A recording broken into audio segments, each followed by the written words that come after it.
This is a public service announcement brought to you by GN4GNtv, where we're led by the truth, not by emotion, never sleeping, always watching.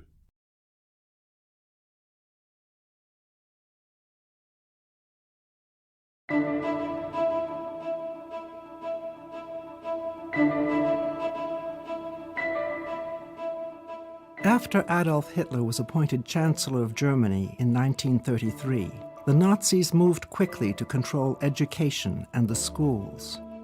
They recognized that a new generation of supporters would be critical to their success.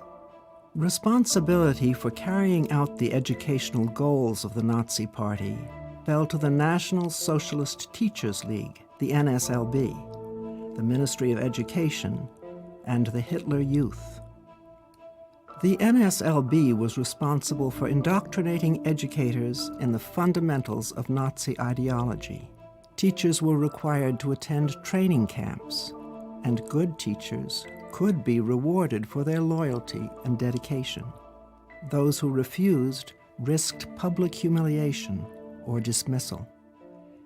Jewish teachers in Germany had no such choice, as they were forced from their jobs in public schools regardless of their abilities and teaching accomplishments.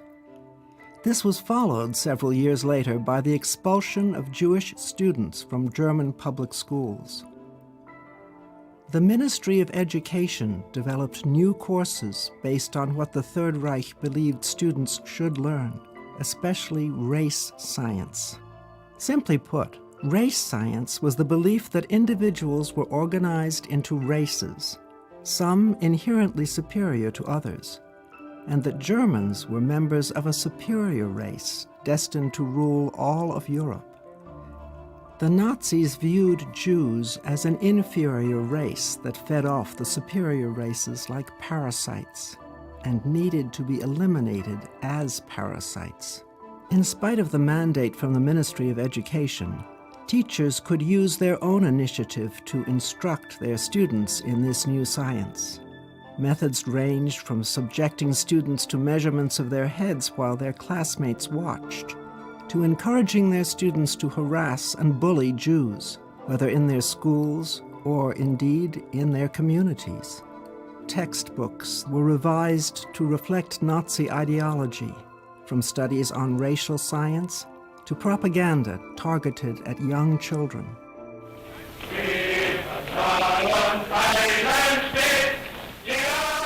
The Nazis also relied on the Hitler Youth to indoctrinate a new generation. "I begin with the young," said Adolf Hitler. "With them, I can make a new world."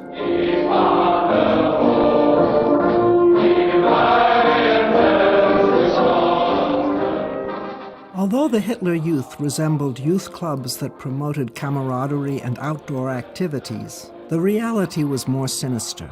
Marching, war games, and pro-Nazi speech and song made up a larger part of Hitler Youth activities than did camping or hiking. The primary purpose of the Hitler Youth was to win over hearts and minds, mold young people into passionate believers in the Nazi cause.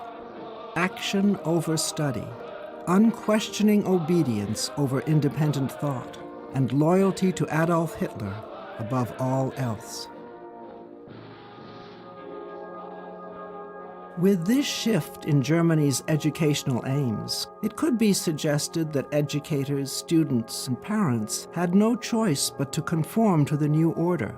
You see, Hitler was following the playbook of the occult New Age theology, called the 10-point plan, outlined throughout the New Age writings of Alice Bailey, a disciple of Helena Blavatsky, occultist and co-founder of the Theosophical Society, who in turn was a disciple of the most renowned occultist, Aleister Crowley, who donned the title the Beast, and received his revelations from an ET-looking being called Lamb.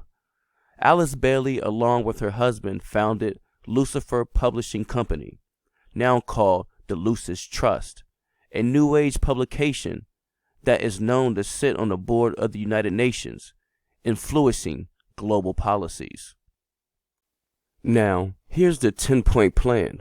Let's see what we can check off the list. Number 1, take God and prayer out of the education system. Check. Number 2, reduce parental authority over the children. Check. Number 3, destroy the Judeo-Christian family structure or the traditional family structure. Check. Number 4, if sex is free, then make abortion legal and make it easy. Check. Number 5, make divorce easy and legal. Free people from the concept of marriage for life. Check. Number 6, make homosexuality an alternative lifestyle. Check. Number 7, debase art. Make it run mad. Check. Number 8, use media to promote and change mindsets. Check. Number 9, create an interfaith movement. Check. Number 10, get governments to make all these laws and get the church to endorse these changes. Yes, even the churches. If they are 501c3, they are government controlled. How does President Obama get to 270 electoral votes? Well, his clearly strongest voter group is African Americans, and hundreds of preachers and other religious leaders are going to get a pep talk of sorts from members of the Congressional Black Caucus on how to combat the recent rise in voter ID laws. I'm joined now by the chairman of the Congressional Black Caucus, Congressman Emanuel Cleaver, Democrat from Missouri, who is also an ordained minister. Congressman, it's good to see you. Good morning. Good to be with you. So you've got this big summit tomorrow. Essentially, what is your message to several hundred clergy members, I understand, who will be there? Yes, we'll have representatives from 9 denominations who actually pastor somewhere in the neighborhood of about 10 million people. And we're going to, first of all, equip them with the information they need to know about what they can say and what they cannot say in the church that would violate their 501c3 status with the IRS. In fact, we're going to have the IRS administrator there. We're going to have the Attorney General, Eric Holder, there. We're going to have the lawyers organization from around the country, the ACLU, all giving ministers guidance on what they can and cannot do. Where Jesus warns, many shall come in my name and deceive many. Do you have eyes to see and ears to hear that this New Age 10-point plan is being applied, especially in the public school system? As the father of public relations, Edward Bernays, stated, the normal school should provide for the training of the educator to make him realize that his is a twofold job, education as a teacher and education as a propagandist. Even if you're not a Christian, this should concern you. We have seen an increased effort to sexualize our children with the LGBTQ pedophilia agenda. What happened to the basics? Math, science, history, and reading. Over the decades, public schools went from skills and trade-based education to social and emotional learning, SEL, coined by the Fretzer Institute, founded by John Fretzer, a student of Alice Bailey. Remember, the New Age founder of the Lucis Trust, which links to Robert Mueller, former Assistant Secretary of the UN, who authored the World Core Curriculum. This is also known as Common Core, adopted in the U.S. public school system under Obama. How did we get here? Well, let me just give you a quick history lesson. Keep in mind, as we go, you will clearly see this is all about money. States receiving federal grants. Not about giving quality education to your children.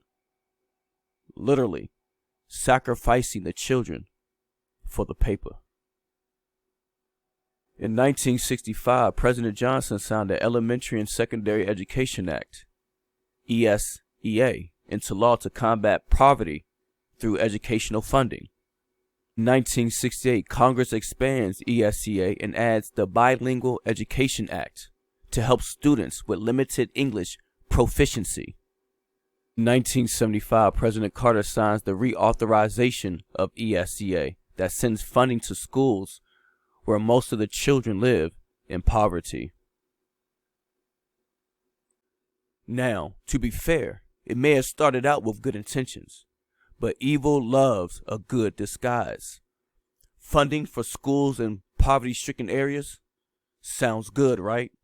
But soon that funding will come with evil conditions. Now, what are these schools willing to do to keep the dollars rolling in? The answer is anything.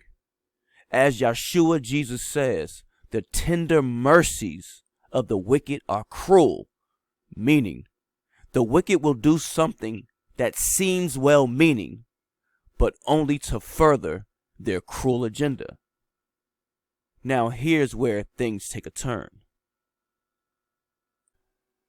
In 1980, President George H.W. Bush helped lead partnership with states to have learning standards and a way to assess if children are learning. In 1994, President Bill Clinton reauthorizes P.S.A under Goals 2000, which mandates states' curriculum standards and standardized testing, overstepping local control and parental input. This was then strengthened in 2002 by President George W. Bush, signing No Child Left Behind, pressuring schools to guarantee that nearly all students meet the minimum skill level, but requires nothing beyond the minimum, provides no incentives or required programs for gifted, talented, and high-performing students. Federal funding for gifted education decreased by a third within 5 years after the act was signed.